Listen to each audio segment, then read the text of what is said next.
Ingeniero Mauro Intriago, ex viceministro de Electricidad. Mauro, bienvenido, un gusto tenerte aquí. Tú mencionaste varias veces este año los posibles racionamientos de electricidad. ¿Era obvio predecir esto? Bueno, un gusto estar nuevamente aquí en Radio Centro. Era obvio visualizar lo que iba a pasar. De hecho, en enero, en febrero, el ministro Santos, ante una pregunta similar, dijo pues que había que rezarle a Diosito. Era predecible el estiaje. Siempre ha habido predicciones del clima que pudieran haber previsto estiajes moderados o severos como el actual. Y además también era muy predecible el incremento de la demanda, especialmente en la agricultura de la costa, y que preveía pues un déficit de energía que nos ha llevado pues a esta situación crítica, ¿no? Ahora, Mauro, ¿qué se ha hecho ante el posible déficit de energía? Bueno, se pudo haber hecho muchas cosas años atrás. Recientemente tengo entendido que se adquirieron generadores para reemplazar un grupo de generadores que se llevaron al sector petrolero, y incluso se ha fletado la transportación para traerlo lo más pronto posible. Tengo entendido que a fines de año. Esto significa cerca de 60 megavatios, que es cerca de un 15% del déficit. Creo que es lo único visible que ya está en camino, porque los acuerdos ministeriales que han declarado la emergencia... Estamos hablando de esos 34 motores tan cuestionados. Generadores realmente, generadores, ¿no? Sí, son 34... ¿Y por qué la gente ha cuestionado, o ciertos actores políticos han cuestionado la compra de estos motores? Creo que por la marca. Realmente cuando tú compras, cuando se te daña un repuesto en tu nave espacial MG, tú no le pones marca Suzuki. Tú no le pones repuesto Suzuki o algún otro repuesto. No. Tienes que ponerle NG Motor. ¿Cómo voy a dañar el NG Motor? Las instalaciones eléctricas tienen que ser adaptadas a la marca existente que había en Quevedo y que... ¿Y por qué las cuestionan? Algún interés comercial, debe ser. ¿Pero quién las cuestiona? Pero es que está en la línea. Bueno, buenos días, Mauro, bienvenido a Punto de Orden. ¿Es correcto cuestionarla o se está simplemente haciendo un ruido con respecto de la cosa pública? Realmente tu pregunta fue ¿qué se ha hecho? Y yo he dicho, esto se ha hecho y es público y notorio. Eso es lo que se ha hecho. Que se esté cuestionando el precio, la verdad es que no estoy enterado si es que fletar en noviembre y diciembre y traerlo exclusivamente tenga un precio razonable, porque los precios fluctúan según el mercado, según las necesidades. Entonces, lo que sí se ha hecho y es palpable es que por lo menos esos 60 megavatios van a estar aquí antes de fin de año. ¿Por qué no se dio mantenimiento a las centrales que tenemos? Una buena pregunta. Bueno, realmente el sector eléctrico está colapsado. Aquí en este programa el gerente de SELEC anunció que CENEL, que es el que recauda el dinero de los consumidores, le debe 300 millones y que le iba a seguir una coactiva. Eso quiebra cualquier empresa. Pero a ver, SELEC es pública. Sí, sí. Y CENEL es pública. Sí. Y se van a coactivar. Pero bueno, ¿qué payasada es? A ver, CENEL le debe plata y el gerente de SELEC mencionó que le debe 300 millones. Yo pensé que era menos. ¿Pero de qué le debe, Mauro? De la venta de energía. Pero dime una cosa, pues, o sea, nosotros nos atrasamos 5 días y nos están cortando la luz. O sea, que liquidez no le falta a la CENEL. Y si nosotros pagamos la luz, es para que a su vez CENEL, que es la distribuidora, le paga a la generadora. O sea, ¿qué hace con la plata CENEL? Bueno, pues tiene un compromiso monstruoso con el comité, con el contrato colectivo. ¿Y eso que es como de 500 millones. ¿Qué bestia? Y por lo tanto, se lo está cumpliendo. Eso sí, a rajatabla. No solo para adelante, sino que hay un retroactivo que forza a CENEL caer en deuda con el que le vende energía, que es SELEC. Por el contrato colectivo. Perdón, ¿un retroactivo de qué? Hay un contrato colectivo de más de 500 millones que implica tiempos atrás, no sé si 2 o 3 años o más. Obligaciones pasadas, digamos. Obligaciones pasadas. Son preventas que se ganaron en el contrato colectivo, que deben ser investigados apenas el nuevo gobierno se posesione, porque es una barbaridad que tiene colapsado a CENEL. Joseph Vaquerizo, a quien saludamos, nos escribe lo siguiente, dice: aplaudo la posición de Radio Centro en el tema de los cortes eléctricos, deberían dedicarle unos minutos más, porque son ustedes las voces con las que contamos los perjudicados de tanto abuso de la empresa eléctrica, o en este caso de CENEL sería. A ver, Mauro, yo sí quiero hacer algunas preguntas sobre este tema eléctrico. Primero, estos cortes que sufrió la semana pasada San Borondón, un sector de San Borondón, y entiendo a lo mejor también en Guayaquil, ¿son debidos a estos problemas, a estas restricciones, o son problemas exclusivamente de la distribución, o sea, típicos de la distribución? Fueron problemas operativos, son problemas de daños cerca de Salitre. Ya, pero no tiene nada que ver, racionamiento. No son tiene racionamiento nada de que ver energía. con racionamiento. No. Ya. Lo de la anterior semana sí hubo racionamiento. Ya, ¿y ese racionamiento hoy está lejano o tú lo ves cercano? Realmente las autoridades deben dar un reporte de cuál es la proyección ante cubrir o no el déficit que hay, ¿no? Yo leo y más o menos hago mis cálculos, pero las autoridades tienen que decir cómo están los embalses y cómo está la demanda. Y a la larga, lo más importante, cómo se va a comportar el generador colombiano y si nos quiere vender o no. Porque realmente, como son privados los generadores colombianos, los que más van a querer es vendernos energía a 60 centavos. Ya, ¿no? pero hablando de los colombianos, esta es una duda que yo también tengo. ¿Por qué nosotros le vendemos en 4 centavos de dólar cuando tenemos bastante luz? Y ellos cuando en cambio nos venden a 60. O sea, ¿qué es esto? Bueno, ¿Qué tipo de negociación es esta? Oferta y demanda se llama. Sí, pero... pero a ver, aquí ¿Con hay algo capacidad de fondo. negociación o incapacidad de negociación? No, años atrás se definió que el costo de la energía en Ecuador no incluía el CAPEX, que es la inversión en capital. Eso para bloquear y hacer que la tarifa en Ecuador sea una de las 3 más baratas del continente. No se incluye el CAPEX. En el 2019, la Agencia de Regulación emitió por pedido nuestro pues el informe donde sí se incluye el CAPEX, que llega a 15 centavos todo el costo de la energía eléctrica. ¿Qué es ese CAPEX? La inversión en las centrales. Ya. Entonces, en el gobierno de Correa, cuando se crearon las grandes hidroeléctricas y nos sobraba agua y nos sobraba generación, se definió que nosotros negociamos internacionalmente en base al costo de nuestra energía. Colombia y Perú definieron que ellos negociaban con la oferta y la demanda. Entonces, a la larga nosotros somos los grandes subvencionadores de energía internacionales que hay, por haber definido ese sistema de negociación. Entonces, los vecinos se nos mueren de risa, aparte del contrabando de combustible, disfrutan de nuestro subsidio en energía eléctrica. Pero si claramente la negociación es contraproducente, ¿por qué no se revierte? ¿Por qué no se cambia la forma? ¿Por qué no se reducen los costos? ¿Por qué no se actúa en pro del bien nacional? ¿Por qué no se cambia la ley que define las negociaciones internacionales de energía? Bueno, es algo que... ¿Está en ley eso? Es una regulación de la Agencia de Regulación. Pero en todo caso es una regulación, no es ley. Ya. Claro. Estamos conversando con el ingeniero Mauro Intriago, ex viceministro de Electricidad. Soluciones, Mauro. Todos los años tengo entendido que se incrementa el consumo de electricidad en el Ecuador. ¿Qué hacer ante este crecimiento? En buena hora crece, porque el país crece en la medida de producción. De su producción. Es más, normalmente eléctricamente crece 2 puntos arriba del PIB del país, lo cual es bueno. Y ojalá que podamos seguir creciendo. Minería tiene un potencial enorme.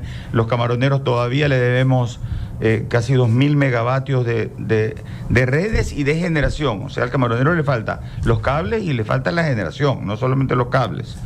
Yo sí creo que lo primero y el gran mal que tenemos es una ley orgánica estatista que permite que solo el Estado invierta. No tiene dinero y tiene que permitir la inversión privada.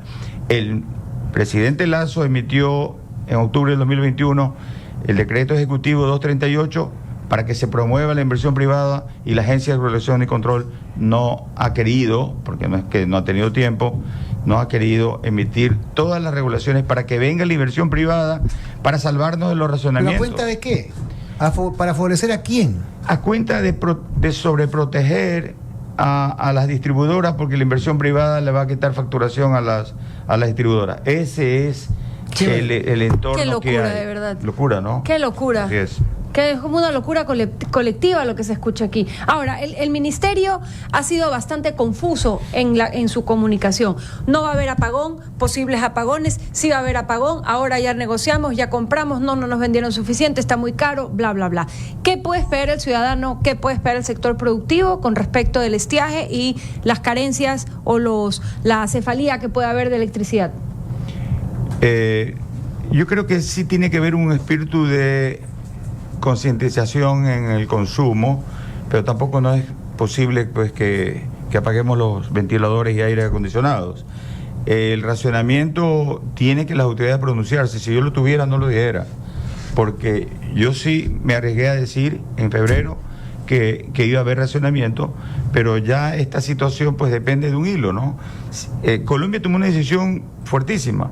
No vendemos energía hidroeléctrica barata a Ecuador, le vendemos la térmica, que es la más cara. Tiene razón.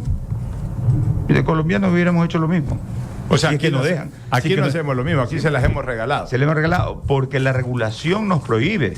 La regulación nos dice que ¿qué es lo que pasa con Colombia? Ellos tienen un departamento, son privados y tienen un departamento viendo cuándo Ecuador tiene energía barata. La compran y ahorran en agua o en combustible y de esa manera...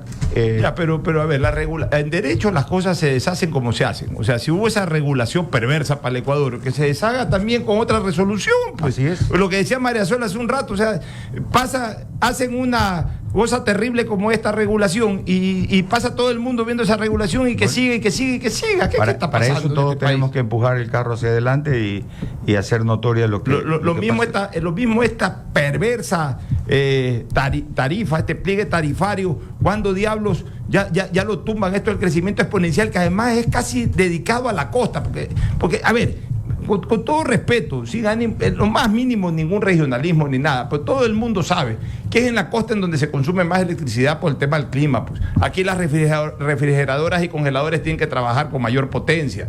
Aquí el aire acondicionado, los ventiladores. Es lógica, Pocho, no tiene nada que ver con regionalismo, Así tiene que ver es. con realidad. No se puede castigar de esa manera a la costa ecuatoriana por las condiciones de temperatura. Y entonces se nos tiene tiran... que tener una visión que no, digamos, que satisfaga a todos y un manejo responsable del erario. Porque ¿qué estamos escuchando? Que hay un pasivo de un contrato colectivo que le cuesta demasiado a la autoridad, que no puede pagar y que ahora se van a coactivar por deudas, pero producto de ineficiencia. Entonces, ¿dónde está el manejo adecuado de la cosa pública? Ya, y entonces, ¿cómo tiran abajo ese pliego? Porque ese pliego finalmente nos termina es a nosotros perjudicando. Aquí normalmente las planillas son 70, 80, 90 dólares de consumo, cuando deberían de ser de 25, de 30 dólares, no más. Bueno, esa es la famosa tarifa monopelucona, que es exponencial, como tú dices, ¿no? Sí, eso es fácilmente rebatible porque no está castigando solamente al consumo de la costa, ¿no? Y algo adicional, existen varias licitaciones privadas, desde el Aromo, Villanaco, Condolopo en Galápagos, cerca de 800 megavatios. Los bancos, para poder financiar estos proyectos, exigen un fideicomiso donde exista la prelación de pago, porque si no, CENEL o SELEC no van a poder honrar esta venta de energía. Resulta que está mal vendido el concepto del fideicomiso, que es garantizar que el privado va a hacer una inversión y va a tener su repago. Y los intereses creados han hecho pues que este fideicomiso sea visualizado como una privatización o justamente poder apoyar al costo de las hidroeléctricas, lo cual es totalmente falso. Existen 800 megavatios privados que no pueden comenzar porque no hay el fideicomiso que asegure el pago. Esos 800 megavatios hubieran podido cubrir el déficit. Mauro, una última pregunta de mi parte. El presidente electo ha dicho en campaña, lo ha dicho en el debate, lo ha reforzado, es parte medular de su discurso y sus ofertas, que el costo de transmisión de eléctrica tiene que bajar, tiene que reducirse, que hay una empresa que se llama X, que no me acuerdo el nombre, por eso no la digo, tiene que reducir el costo y que eso va a beneficiar al sector productivo en general, porque reduce el costo de la electricidad, que es lo que estamos hablando. ¿Qué tan real, qué tan inmediato, qué tan beneficioso va a ser eso para el bolsillo ecuatoriano? Realmente el proceso es el proceso de distribución, que es el final. Hay muchas pérdidas negras y técnicas. Por ejemplo, la energía que llega a Santa Elena viene desde Coca-Cola de Paute y viene con pérdidas, eso es una pérdida, pero también hay pérdidas por robo de energía, pérdidas por no cobrar.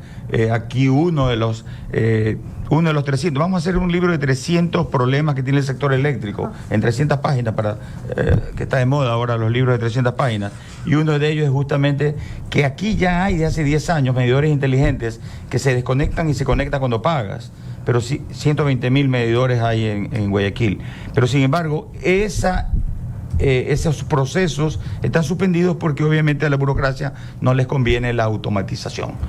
Uno de los 300 problemas que tiene el sector eléctrico. Pregunta del público: ¿por qué limitan la generación privada para el autoconsumo a 1 mega y no lo aumentan a 2 o 3? Existe un borrador. Yo represento pues a una asociación de energías renovables y hemos hecho todos los esfuerzos para que esa regulación suba de 1 a 2 megavatios y otras facilidades más. Entre otras, el que no se cobre peaje por la generación distribuida, porque realmente es una traba que pondrían el cobrar un peaje por generar, por ejemplo, en la cola de la transmisión, como en Santa Elena. Y creo que es importantísimo que la regulación salga lo más pronto posible, porque ya se cumplió el plazo. Creo que el plazo eran 2 o 3 meses y la regulación 0121 debería ya haber salido justamente para aumentar a 2 megavatios, aunque sea para autoabastecimiento, porque Senel no te va a pagar, no tiene plata. Entonces, por lo menos para tu industria, para tu, no casa, pero tu comercio, debería subir la capacidad para ser ilimitada. Mauro, finalmente, comenzando hoy con soluciones, ¿cuándo podríamos decir de manera certera no va a haber más apagones? Comenzando hoy, ¿y qué soluciones te arriesgas, te aventuras a decirlas? Bueno, no es a corto plazo. La ley orgánica de energía eléctrica es nefasta, hay que cambiarla, no es fácil cambiarla sino en la asamblea. ENCO tiene que dejar de ser el rector de la electricidad, porque son una entidad que le quita autoridad a los ministros de la GP. El contrato colectivo de Senel tiene que revisarse porque lo está quebrando. Tiene que haber un ministerio de electricidad. No puede ser que existan ministerios. Pero a ver, un punto de orden ahí, Mauro. Todas las soluciones que tú estás bosquejando son de burocracia, son de soluciones de escritorio. Pero yo me refería, no sé, pues a este proyecto Villanoco, al proyecto de la refinería del Aromo, de ese tipo de proyectos, ¿no? O sea. Pero están paradas porque no se permite el fideicomiso para bancarizar los proyectos. Y no existe el fideicomiso porque Senel no tiene plata para poderlo pagar a la energía privada. Porque, ¿por qué le va a pagar a un privado si a Selec le pago menos y además no le pago? Es que es absurdo. Entonces, realmente hay que ir al fondo de las cosas. La ley. Es decir, falta de decisiones de un ministro con pantalones. Así es. Y tiene que haber un ministro de electricidad. No podemos, el sector eléctrico no puede depender de un ministro de energía que bastante trabajo tiene con petróleo y minas. Ahora, al terminar la entrevista, que no habla ni de petróleo, ni de minas, ni de electricidad. ¿No crees tú que el gran problema en estos 2 años, o quizás hasta más, quizás incumbe al gobierno anterior, ha sido de que la cabeza esta del Ministerio de Energía, primero, se asume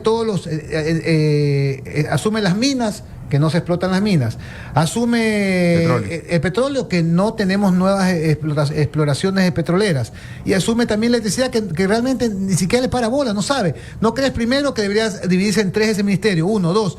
¿No crees también que el problema ha pasado porque las cabezas no se ponen de acuerdo, no son de un mismo, llámese, mismo grupo o comulgan un mismo idioma? Estoy hablando del ministro de Energía, el viceministro de Electricidad y el gerente de Petroecuador.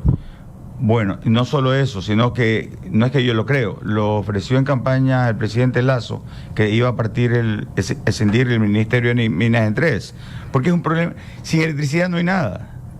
No hay nada, no hay seguridad, no hay producción, no hay operatividad. Entonces tiene que haber un ministro de electricidad que se dedique tiempo completo pues, a manejar el sector eléctrico, que es difícil. Dependemos de una sola cuenca de Paute. Ahora se habla de los megaproyectos de Santiago y Cardenillo, que son 3.000 megavatios, pero en la misma cuenca del Paute. Entonces hay que seguir rezando para que la cuenca del Paute tenga agua, en vez de hacer la complementariedad con otras energías, especialmente en la costa. Centrales en la costa, hacia la cuenca del Pacífico, y energía fotovoltaica en la costa, que tiene terrenos planos y está en la cola de la demanda como para tener mayor eficiencia. Y sobre todo, Juan Javier, para terminar yo con una conclusión, que pongan gente competente en el ámbito del petróleo, en el ámbito de energía y minas, y en el ámbito de la electricidad, que pongan gente que conozca. No solamente en la sierra conocen de eso, aquí en la costa también hay elementos muy importantes, personas muy importantes que tienen vasta experiencia y conocimientos para aportar, pero también a los de la costa, cuando se vayan a la sierra, cuando se van en alguna función a la sierra, que no vayan a pasarla bonito en Quito tampoco, a los grandes banquetes, a los grandes almuerzos, a los grandes restaurantes. Algunos les coge la altura y les coge la altura, sí. Pero les coge la altura de que ya se creen demasiado altos y ya no miran para abajo de donde salen. La altura no los deja pensar, es increíble. Gracias, Mauro Intriago. El país, el Ecuador, es riquísimo en recursos naturales, pero con pésimos administradores llamados ministros o secretarios de Estado. Tenemos minas, tenemos petróleo sin explotar de manera responsable. Tenemos una electricidad que no la sabemos producir. Increíble.